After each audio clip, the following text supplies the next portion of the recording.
Mr. Speaker, maliwanag po, sinabi ko, pinapakinggan niya. Sino po ang unang may responsibilidad? Ang Pangulo. 2023, GAA, sinalaula ng Kongreso. Binawasan ang pondo niya ng halos 300 bilyon. Hindi nangyari yan sa kasaysayan ng mga naging Pangulo sa Pilipinas. Pinabayaan niya, hindi siya kumibo. Yung gabinete niya, hindi kumibo. Specific yun. 2024, binawasan, sinalaula ng Kongreso ito, 500 billion. Binawasan ng President's budget, hindi kumibo ang Presidente, hindi kumibo ang ating mga kabinete. 2025, 473 billion, pati yung mga pondo para sa mga flagship projects ng Pangulo inalis. Kaya na-delay na lahat ng mga proyekto. Hindi pa rin kumibo ang Pangulo. Hindi pa rin kumibo ang kabinete. Number one na may problema, command responsibility ang ating Pangulo. Very specific yan. Pangalawa, pinsan ng Presidente. Ang ating speaker noon, si Speaker Romualdez, hindi ba sila nag-uusap? Mr. Speaker, distinguished colleagues. Pangatlo, Can you allow the gentleman to finish? Yes. Pangatlo, kitang-kita naman natin. Balitang-balita. Dalawa lang nag-uusap sa pagbabago ng budget. Yung mga member ng BICAM, hindi alam. Sinabi ni Senate Finance Chief Grace po, pinirmahan niya lang pero hindi siya alam. Ang si Senate President Chis Escudero lang at si Chairman Saldico lang ang nag-usap. Regular ba yun? Hindi po regular. Maliwanag po yung mga sinasabi ko. Specific. Mr. Speaker, ulitin ko lang po. Ang reformang narinig ko sa ating kagalang-galang na kulig ay hindi sang-ayon dun sa aking ekspektasyon, if I may. Pasensya na po. Kasi nga, ang tanong ko is, what are the specific reforms that we need? Unfortunately, what I am hearing are allegations. Number one, binawasan ang mga budget. Number two, magpinsan ang Presidente at ang Speaker. Number three, nagpirmahan ay 2 tao lamang. Mr. Speaker, distinguished colleagues, andyan nga ang problema. Nakita ngayon ay hinahanapan ng solusyon. And if we are talking about reforms, the reforms should actually be on accountability, on transparency. Ano bang reforma? Number one, transparent budget process. Number two, napaka-imposible naman na pipirma ka ng mga bagay na hindi mo alam. Kasi ang pumipirma ng budget ay ang bicameral conference committee members. In other words, balikan natin. If we need reforms, babalik tayo, totoo ba na nahimik ang mga kabinete? Tama naman.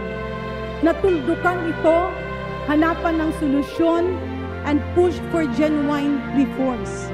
Pero kung ang naging mali ay merong bumaluktot sa mga bagay na hindi dapat baluktutin, yun ang dapat managot. But we cannot pull down our people and our government by not proceeding to concrete investigations that will really pinpoint the problem of all of this. Alam ko po, balimbingan, walang prinsipyo, papalit ng partido kung saan makikinabang, yan po ang pangalawang dahilan ng korupsyon. Pangatlo, campaign finance reform. Hindi naman po makatwira na yung paggastos, kaya po mabawi sa korupsyon. Pang-apat, hihingi natin, empower natin yung ICI para maimbestigahan yung korupsyon. Maliwanag po yung mga hinihingi ko na reforma. Kung sincere ang gobyerno, gagawin nila ito. Pero kung gusto business as usual, baka sakaling makalimutan ng tao, hindi gagalaw ang gobyerno. At ang hinihingi ko po, hindi extra-constitutional. Ang sinasabi ko po, within the framework of the Constitution, we should initiate reform para naman sa bayan, wag naman para sa sarili na lang. Salamat po. Majority Leader. Husga sa kapwa. Wala na ba talaga tayo? maaring pagkaisahan. Former Congressman Saldico, a very close friend and ally and alter ego of former Speaker Martin Romualdez during the 19th Congress. Saldico is also the main author of the 2023, 2024, and the 2025 General Appropriations Act. He accused the President and former Speaker Romualdez of having directed him to make 100 billion insertions in the 2025 GAA and having benefited from it. We cannot simply dismiss this, but there are some questions. Like for example, he did not include the participation of his co-authors, Senator Chis Escudero and Senate Finance Chief Grace. Kalokohan naman na nakapag-insert ng 100 billion na hindi nila alam, subalit pinirmahan nila ito. Marami pang katanungan sa mga piecemeal na paglalantad na ito. But we cannot ignore these revelations. What complicates the revelation of Kong Saldico ay kasabay ng malalaking rally ngayon sa EDSA at sa Luneta. Ano po ba ang tunay na motibo? Paglalahat ng katotohanan o pagpapabagsak ng gobyerno ni Pangulong BBM? Truth must come out.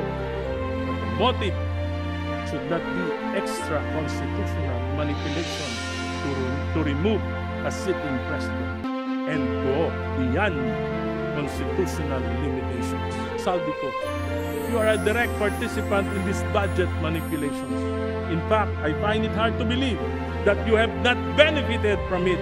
Panahon pa ni Pangulong GMA, sikat ka na sa government contracts. But President BBM, you have to come clean. You have to explain it well to the people. Ikaw ang nagsimula ng investigasyon na ito, pero di mo sinasagot kung bakit hinayaan mo na salaulain ng Kongreso ang 2023, 2024 at 2025 GAA. Noong 2023, some 300 billion were inserted and diverted by Congress. Di ka kumibo. Pati na ang gabinete mo, hindi kumibo. 2024, more than 500 billion were inserted and appropriations were diverted. Hindi ka pa rin kumibo. Ang gabinete mo, hindi rin kumibo. 2025 GAA, 473 billion were inserted and appropriations were diverted. Di ka pa rin kumibo maliban sa 29 billion na binito sa dahilang mas lumaki na ang pondo ng DPWH kaysa DepEd, which will make this 2025 GAA unconstitutional.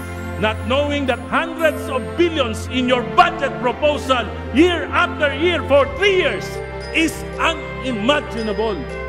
This is a question of complicity